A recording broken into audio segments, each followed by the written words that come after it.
Hello viewers, আসসালামু আলাইকুম। আমি আপনাদের সঙ্গে আজকে ফ্রাইড রাইস রেসিপিটা শেয়ার করব।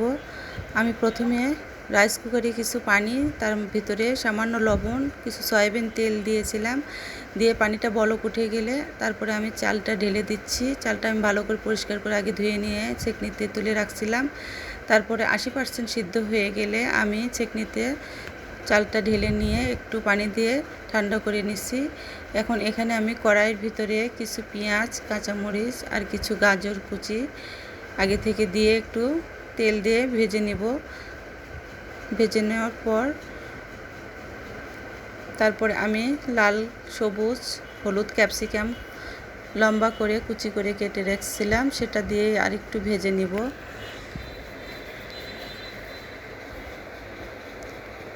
আর একটু ভেজে নেওয়ার পর আমি বাঁধাকপি আগে থেকে আমি ভাপ দিয়ে রেখেছিলাম, ফ্রোজেনে রাখছিলাম বেশ কিছুদিন আগে। সেটা আমি ভালো করে পরিষ্কার করে ধুয়ে এই ভিতরে দিয়ে দিলাম। এর সঙ্গে আমি সব কিছু আরেকটু ভেজে নিব। আমার আরেকটু ভেজে নেওয়া হয়ে গেছে। এর ভিতরে আমি টমেটো সস, চিলি সস 2 চামচের মতো টমেটো সস, 2 চামচ চিলি সস দিয়ে আবার একটু হালকা ভেজে নিলাম। নিয়ে এখানে আমি কিছু সয়া সস দিচ্ছি, 2 চামচের মতো সয়া সস দিয়ে দিলাম। সয়া সস দিয়ে বেশি ভাজবো না, একটু গোলমরিচ গুঁড়ো আমি দিয়ে দিচ্ছি এখানে 2 চামচের মতো।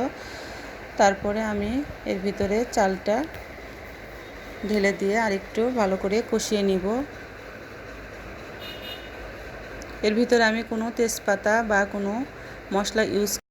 কোনো রকম মশলা এখানে ইউজ করব না আমি, কারণ ফ্রাইড রাইস চাইনিজ খাবারে কোনো মশলা ইউজ করতে নাই। এখানে আমি কিছু স্বাদ মতো লবণ দিলাম, লবণটা দিয়ে আরেকটু ভালো করে ভেজে নিব। তারপরে আমি আগে থেকে ডিমটা সামান্য একটু লবণ দিয়ে ভেজে রাখছিলাম কুচি করে, সেই ডিমটা দিয়ে দিলাম, দিয়ে আরেকটু ভেজে নিব, কারণ যেহেতু ফ্রাইড রাইস একটু ভাজতে হবে চালটা। এর ভিতরে আমার চালটা আরেকটু সিদ্ধ হয়ে গেছে। তারপরে আমি আবার কিছুক্ষণ দমে বসিয়ে দিব। দমে বসিয়ে দেওয়ার পর দেখেন আমার রাইসটা হয়ে গেছে, অনেক সুন্দর ঝরঝরে রাইস হয়ে গেছে। আমি এটা সিজলিং দিয়ে পরিবেশন করব। এই সিজলিংয়ের রেসিপিটাও আমি পরবর্তীতে আপনাদের সঙ্গে শেয়ার করব। সবাই ভালো থাকবেন, সুস্থ থাকবেন। আল্লাহ হাফেজ।